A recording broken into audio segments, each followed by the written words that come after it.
Je vais vous présenter l'imagerie médicale dans le cadre de MFM. Peut-être vous avez déjà vu les imageries TEP, déjà présentées précédemment par mon collègue Dr Van der Kof. Donc c'est une imagerie comme scanner, l'IRM, donc c'est une imagerie médicale. Mais pour cette imagerie, on utilise un produit radioactif faiblement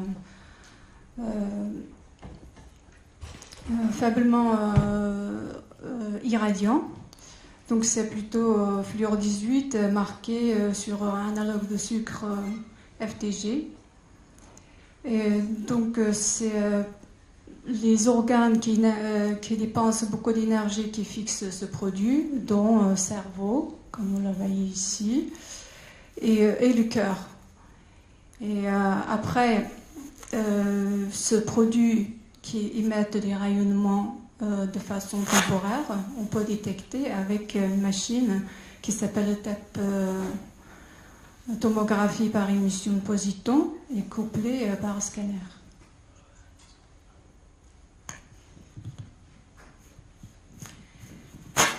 Et vous voyez ici, ce produit est éliminé par le voie urinaire. Donc, un aspect normal de TEP cérébrale.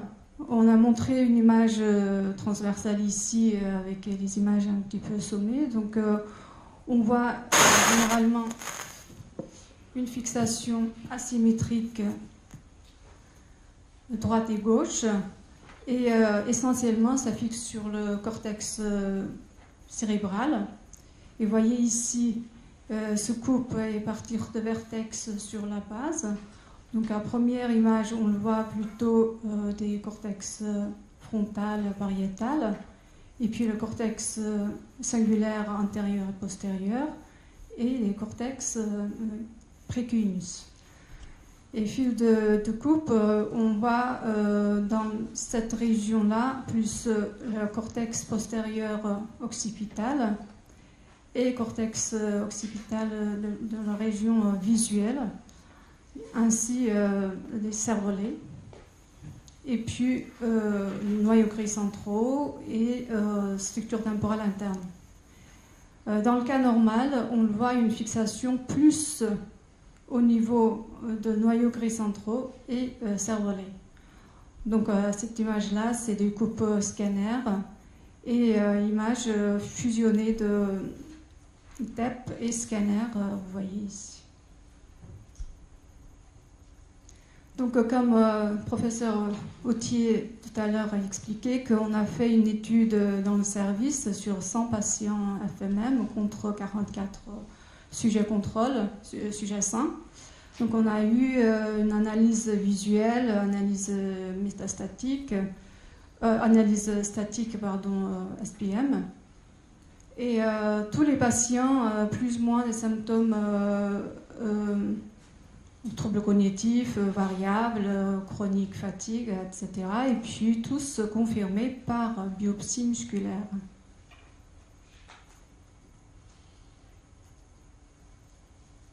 Donc ici, je vais vous montrer un profil typique de FMM. Voilà, vous voyez ici, par rapport aux images tout à l'heure, on voit une hypofixation, c'est-à-dire la couleur plus jaune. J'ai oublié de dire tout à l'heure, voilà, normal, c'est plutôt dans l'échelle de couleur rouge. D'accord? Donc on voyait ici, dans la région précuneus, une hypofixation. Après, dans le cortex occipital et bilatéral, et puis surtout cortex visuel, on le voit bien aussi une hypofixation par rapport aux sujets normaux. Et dans la structure temporale interne aussi, comme vous voyez ici, il y a quand même ça fixe pas beaucoup, mais quand même une fixation par rapport les patients qui a une macrophage, myocyte macrophage. Vous voyez bien, il y a une hypofixation sévère. Un deuxième exemple pareil, on touche à peu près dans la même région, mais cette fois-ci c'est plus sévère, vous voyez.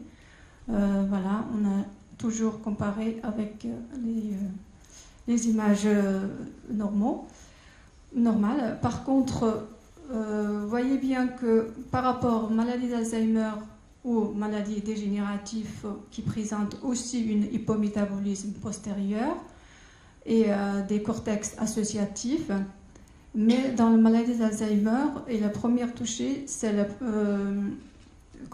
cortex singulaire postérieur. Par contre, chez les patients MFM, on le voit, cette partie est plutôt préservée. Et deuxième constat par rapport aux maladies dégénératives, on ne voit jamais une hypoperfusion au niveau cervelet chez les maladies d'Alzheimer ou d'autres types de maladies dégénératives. Par contre, chez les patients MFM, on le voit bien, une hypofixation au niveau cervelet.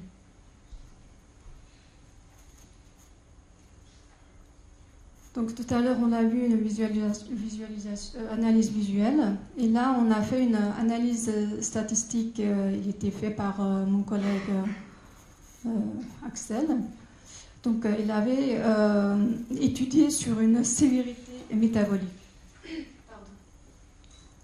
Donc il y a 3 groupes de patients selon la sévérité croissante. Donc la première groupe, c'est des patients qui a des fatigues chroniques, mais il n'y a pas de troubles cognitifs.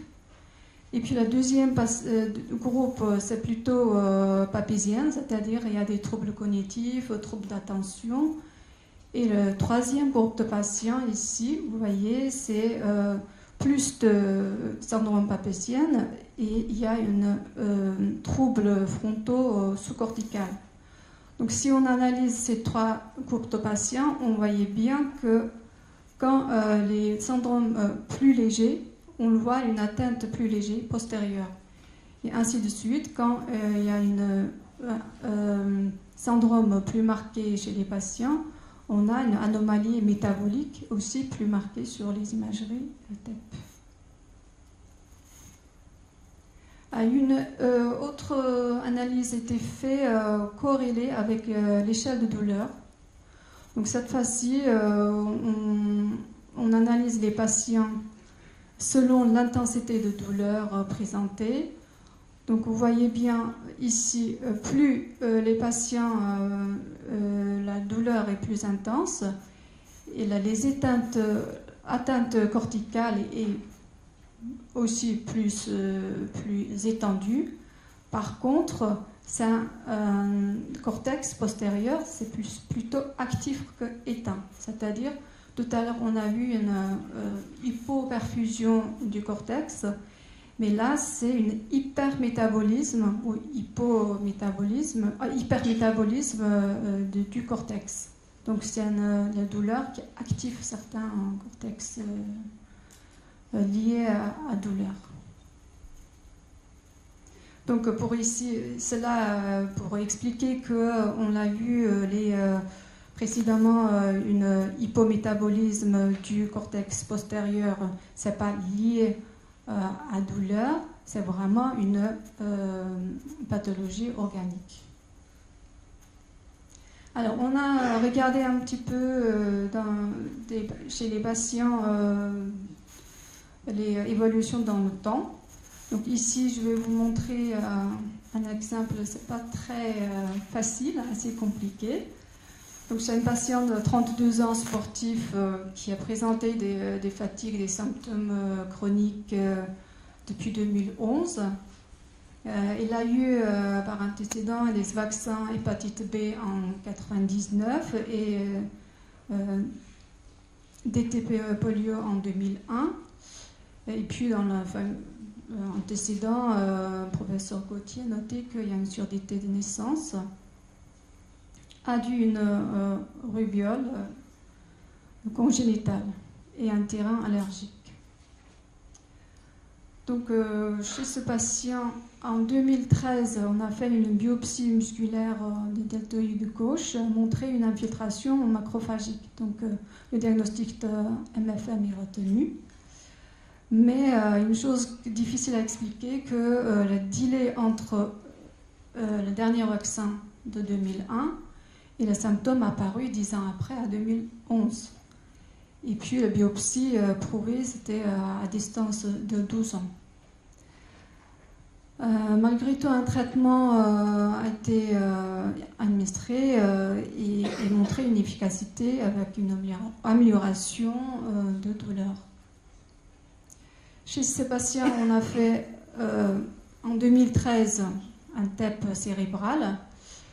Et on voit bien ici une hypoperfusion du cortex précuneus et des cortex occipital, ainsi que cortex visuel, et une hypoperfusion aussi au niveau de structure temporale interne et cervelet. Donc c'est un patient assez typique sur les imageries, typique de MFM. On l'a suivi parce que cliniquement, il n'était pas très typique. En 2014, on trouve exactement la même des anomalies.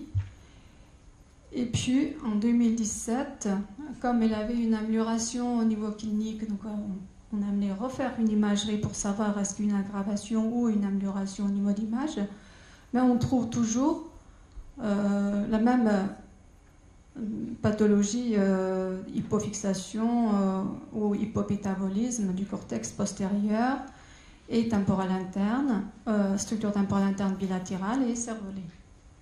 Donc pour dire que les patients atteints de MFM, sur les imageries métaboliques, ils restent stables au cours du temps. Donc là, je vais vous montrer aussi un autre exemple pour voir la place de TEP dans le diagnostic. Donc c'est un patient de 46 ans, il présente importante syndrome fatigue, troubles cognitifs, donc depuis l'âge de 37 ans. Elle a eu plusieurs vaccins, donc les dernières vaccinations à date de 43 ans, à l'âge de 43 ans.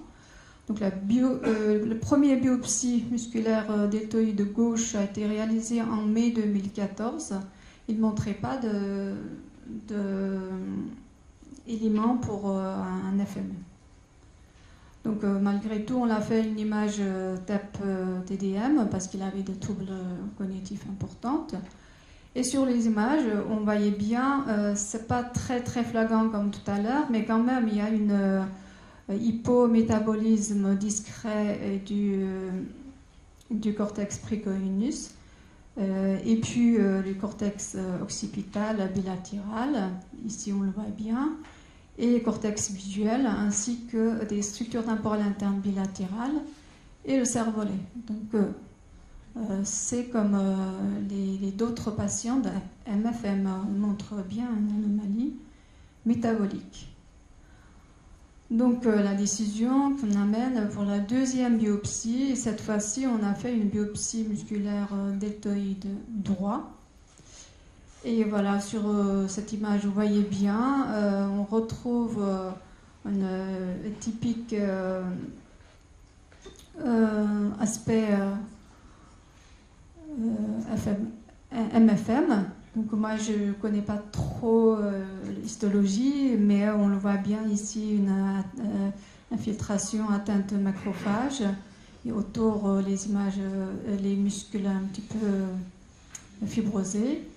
Et quand on regarde agrandissant, on le voit bien, il y a des images, il y a des cellules macrophages mêlées de lymphocytes sur ces deux images. Après une coloration, comment on dit ça? Coloration, pardon. PSA. Je ne connais pas trop non plus. C'est apparemment c'est un élément positif de MFM et qui montrait voilà, la positivité. Donc pour dire que chez cette patiente-là, première biopsie était négative. Et c'est la TEP qui a amené à avoir la deuxième biopsie. Bon, pour conclure, le TEP FTG cérébral, c'est un outil très fiable pour orientation diagnostique et le suivi de MFM.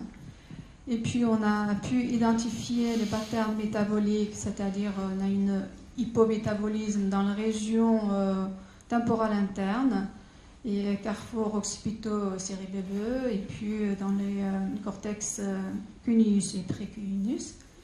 Et les anomalies cérébrales est relativement stable au cours du temps. Donc pour la suite, c'est intéressant d'étudier et déterminer le rôle de TEP-FTG dans le diagnostic prédictif de MFM, et puis compléter TEP-IRM sur une nouvelle machine qu'on va avoir dans le service TEP-IRM d'acquisition simultanée pour avoir un petit peu une tractographie et spectrométrie pour corréler les deux images. Voilà, je vous remercie.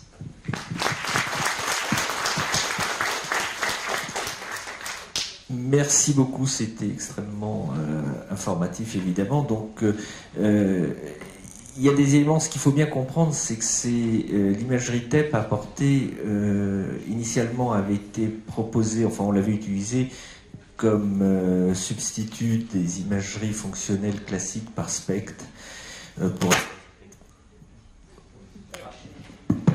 pour des raisons techniques. Et c'est avéré, et on pensait avoir un bon monitoring de l'atteinte cognitive qui nous permettrait de suivre facilement les patients et de pouvoir avoir une évaluation, une autre évaluation, par exemple dans l'idée de mettre en place des traitements.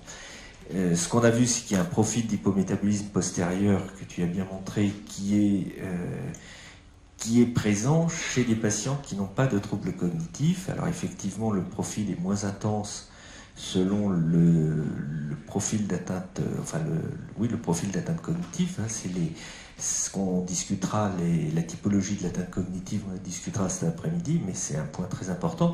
Mais ce profil d'hypométabolisme, il va exister chez des patients qui n'ont pas de troubles cognitifs, et c'est ça qui nous a orienté sur le fait que ça pouvait servir finalement de biomarqueur de la maladie ou du terrain qui serait le même que pour la myofasciite, un macrophage. Donc c'est très intéressant. Les deux observations que tu as rapportées, moi je les trouve extrêmement éclairantes, parce que la première, c'est effectivement une patiente où il y avait une difficulté diagnostique à deux titres, avec le délai d'une part, et avec l'évolution de la patiente, mais qui finalement... Qui au départ avait un tableau qui était quand même assez classique, hein, quand même, et qui a évolué progressivement vers une intolérance à l'effort pur. L'aspect fatigue s'est éliminé, mais on voit très bien que l'aspect en TEP, il va rester au fil du temps. Donc ça, on va rediscuter ça après de manière plus précise. Mais c'est donc un point intéressant parce que ça montre bien qu'il s'agit probablement d'une image d'une représentation visuelle d'un biomarqueur de terrain. Voilà. Et puis la deuxième, c'est l'utilisation, ça, à valeur prédictive, parce que cette patiente, à contrario, elle était extrêmement typique au plan clinique. Elle avait vraiment tous les éléments, tant chronologique que clinique. La première biopsie avait été négative, mais n'avait peut-être pas été... n'avait certainement pas concerné un site idéal, et c'est parce que le TEP était vraiment très convaincant que je lui ai proposé une deuxième biopsie qui, elle, a été diagnostique. Donc je pense que ça, c'est un point qu'il va falloir qu'on travaille réellement, parce que c'est vraiment très intéressant.